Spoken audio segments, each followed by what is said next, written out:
EBS 다큐프라임 자본주의 파트 1. 이 책은 우리가 살고 있는 경제체제인 자본주의와 다양한 금융 상품에 대한 상세한 설명, 그리고 자본주의 사회에서 권장되고 있는 소비와 더 나은 자본주의를 고민하는 내용들로 가득 차 있다. 경제에 관한 책임으로 물가에 대한 고민으로부터 시작된다. 항상 느끼는 것이지만 물가는 내려가지는 않고 항상 오르기만 한다. 이제는 국밥 한 그릇을 먹으려면 10,000원가량이 들어갈 정도로 돈의 가치가 많이 떨어졌음을 느낀다. 시간이 흐르면 물가가 괜찮아질까? 안타깝게도 앞으로도 물가는 계속 오를 수밖에 없고 가계부채는 절대로 쉽게 호전될 수가 없다. 왜 그런지 알기 위해서 우리는 자본주의의 진실을 알아야 한다. 전 세계의 1%가 99%의 부를 장악하고 있으며 나머지 99%는 가난과 고통 속에서 삶의 희망을 잃어버리고 있다. 갈수록 심해지는 부의 편중의 원인을 알면 대처할 수 있는 힘과 용기가 생긴다. 그러나 이런 자본주의의 본질에 대해서 학교에서는 가르쳐주지 않는다. 이 책은 이 문제에 답하기 위해 5편의 다큐멘터리를 제작했으나 영상만으로는 보여줄 수 없던 내용들을 보완하여 정리한 책이다. 돈은 빚이다. 물가는 오르기만 하고 단 한 번도 내려간 적이 없다. 그러나 우리가 학교에서 배운 수요와 공급의 곡선에서는 가격이란 것은 필요한 수량과 공급 가능한 물량 사이에서 자율적으로 조정된다고 가르치고 있다. 수요가 많고 공급이 적으면 가격은 비싸지고 수요가 적고 공급이 많으면 가격은 싸진다. 하지만 이상하다. 짜장면의 가격을 예로 들면 짜장면의 가격은 단 한 번도 내려가지 않았다. 이렇게 짜장면 값이 계속해서 오르기만 한다는 것은 결국 50년 전부터 공급이 지속적으로 부족해 왔다던가 아니면 반대로 수요가 계속해서 늘어났다는 것을 의미하지 않는가? 그러나 물가가 오르는 이러한 현상을 결코 수요와 공급의 법칙만으로는 설명할 수 없다는 결론에 이른다. 물가가 계속해서 오르는 비밀은 바로 돈의 양이 많아졌기 때문이다. 돈의 양이 많아지면 돈의 가치가 하락하게 되고 결과적으로 물가가 오르게 된다. 물가가 오른다는 말의 진짜 의미는 물건의 가격이 비싸진 게 아니라 돈의 가치가 하락했다는 것이다. 그렇다면 왜 돈의 가치는 하락하게 되는 것일까? 1970년에는 1,000달러를 가지고 있으면 금 28온스를 살 수 있었다. 하지만 2012년 2월에 금 시세는 1온스당 1,738달러였다. 1,000달러를 가지고도 1온스도 되지 않는 0.58온스의 금을 살 수 있을 뿐이다. 가격이 무려 48배 이상 올랐다는 얘기다. 이 모든 것은 다 통화량의 증대가 만들어낸 현실이다. 그렇다면 돈의 양을 조절하면 해결되는 문제가 아닐까? 하지만 안타깝게도 자본주의는 돈의 양이 끊임없이 많아져야 한다. 돈의 양이 많아지지 않으면 우리가 살아가는 자본주의 사회는 제대로 굴러갈 수 없다. 그렇다면 돈의 양은 왜 많아져야 할까? 돈은 어떻게 많아지게 되는 것일까? 이 비밀을 알기 위해서는 예금과 대출을 알아야 한다. 우리가 은행 A에 100만원을 넣어두게 되면 은행은 국가가 정한 지급 준비율만 남겨 보관하고 나머지는 돈이 필요한 사람에게 빌려준다. 지급 준비율이 10%라고 가정할 때 내가 입금한 100만원의 10%인 10만원만 은행이 보관하고 90만원은 돈을 빌리러 온 B에게 빌려준다. 이때 나의 계좌에 100만원 그리고 B의 계좌에 90만원이 찍힌다. 내가 은행에 맡긴 100만원이 순식간에 190만원으로 늘어난다.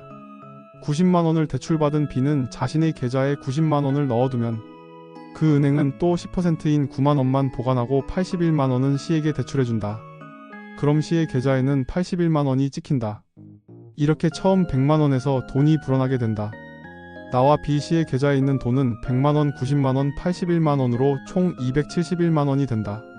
한편 C가 계좌에 넣어둔 81만원을 은행은 같은 방식으로 10%인 8만원을 남겨두고 73만원을 D에게 대출해준다. 이렇게 100만원이 점점 늘어나게 되는데 이를 신용팽창이라 부른다. 이렇게 통화량이 증가해서 화폐 가치는 떨어지고 물가가 오르는 경제 현상을 우리는 통화팽창, 즉 인플레이션이라고 말한다.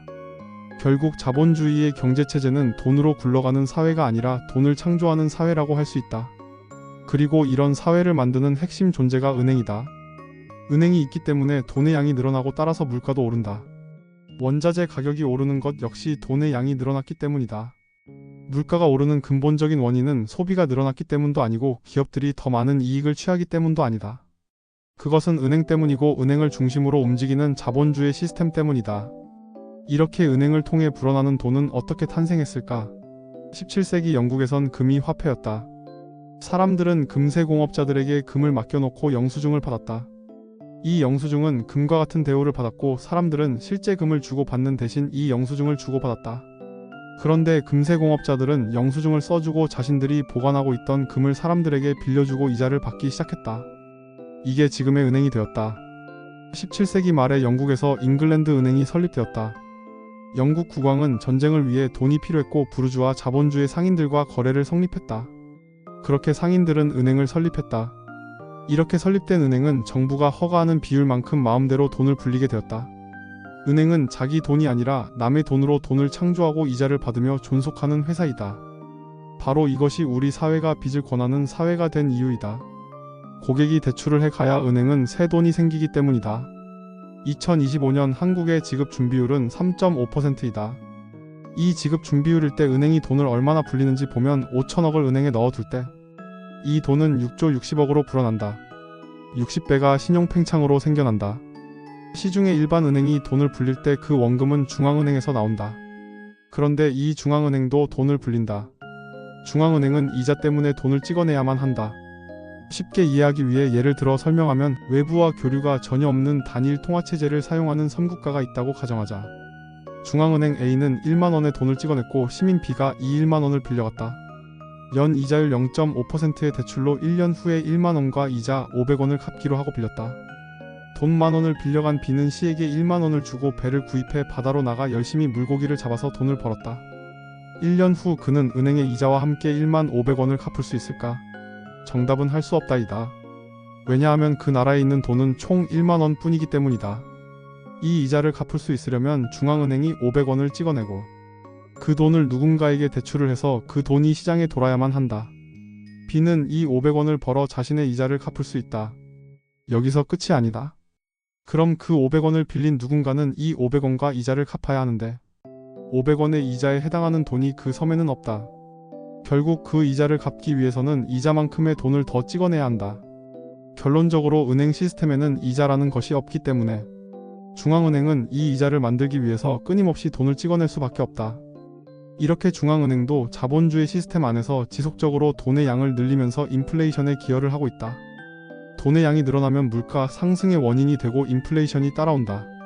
자본주의 체제 하에서 은행이 있고 중앙은행이 있는 한 인플레이션이란 결코 피해갈 수 없는 치명적인 현상이다. 이렇게 인플레이션이 계속되기만 할까? 러시아의 경제학자인 니콜라이 콘드라티예프는 1925년 자본주의 경제 환경에서 위기가 만들어지는 장기 순환 주기가 있다는 사실을 발견했다. 그리고 그 주기는 48년에서 60년마다 반복된다는 결론을 얻었다. 유명한 경제학자 슌페터 역시 자본주의 경제는 물결처럼 상승과 하강을 반복한다고 주장하면서 이를 콘드라티예프 파동이라고 이름 붙였다. 통화량이 급격히 늘어나 물가가 오르는 인플레이션 뒤에는 모든 것이 급격히 축소되는 디플레이션이 온다. 계속해서 커져가던 풍선이 결국에는 터져 다시 쪼그라드는 것과 비슷하다. 문제는 이러한 디플레이션이 시작되면서 돈이 돌지 않는다는 점이다. 인플레이션 후에 디플레이션이 오는 것은 숙명과도 같은 일이다. 왜냐하면 이제껏 누렸던 호황이라는 것이 진정한 돈이 아니라 빚으로 쌓아 올린 것이기 때문이다. 돈이 계속해서 늘어나긴 하지만 그것은 일을 해서 만들어낸 돈이 아니다. 돈이 돈을 낳고 그 돈이 또 다시 돈을 낳으면서 자본주의 경제는 인플레이션으로의 정해진 길을 걷고 그것이 최고점에 이르렀을 때 다시 디플레이션이라는 절망을 만나게 된다. 이렇게 끊임없이 돈을 찍어내게 만드는 이자라는 것은 어디에서 오는가? 자본주의 시스템에는 이자라는 것은 계산되어 있지 않다. A은행에서 연 0.5% 이자로 1만원을 빌린 B가 1년 후에 1만 500원을 갚으려면 B는 500원을 대출받은 D로부터 500원을 가져와야 한다. 그럼 그 500원을 가지지 못한 D는 파산하게 된다. 자본주의에서 모든 돈은 빚에서 시작되기 때문이다. 이 자본주의 체제에서 파산하는 사람은 누구일까? 당연히 수입이 적고 빚이 많은 사람들, 그리고 경제 사정이 어둡고 사회적으로 약자인 사람들이다. 자본주의 사회에서 경쟁은 필연적이고 우리는 다른 이의 돈을 빼앗기 위해 끊임없이 경쟁해야만 한다. 은행의 과욕. 은행은 돈을 만들기 위해 대출이라는 과정을 거쳐야 한다. 돈은 빚이라는 형태가 되어 많은 사람들에게 나누어진다. 누군가 빚을 지는 사람이 있어야 자본주의는 정상적으로 작동한다. 빚이 없으면 은행도 없다. 그러므로 은행은 더 많은 사람들에게 돈을 빌려주려고 했고 신용도가 낮은 사람들에게까지 무책임하게 돈을 마구잡이로 빌려주었다. 미국에서는 개인의 신용 등급을 세 가지로 나눈다. 우수한 프라임, 중간인 알트 A 그리고 저신용인 서브 프라임이다. 서브 프라임 모기지론이란 저신용자들에 대한 주택담보대출을 의미한다. 돈을 갚을 능력이 없는 사람들에게까지 돈을 빌려주었다. 끝없이 오르기만 할 것 같았던 부동산 가격이 어느 순간 거품이 꺼지면서 2007년 금융위기가 시작되었다. 이 모든 것은 저신용자에게 대출을 확대한 은행에 큰 책임이 있다고 할 수 있다. 그러나 은행은 인플레이션이 막바지에 이른 상태, 즉 돈이 넘쳐나는 상황에서 사람들이 더 이상 은행에서 대출을 받지 않아도 되는 상황이 되었고, 은행은 생존을 지속하기 위해 저신용자들에게 눈길을 돌릴 수밖에 없었던 것이다.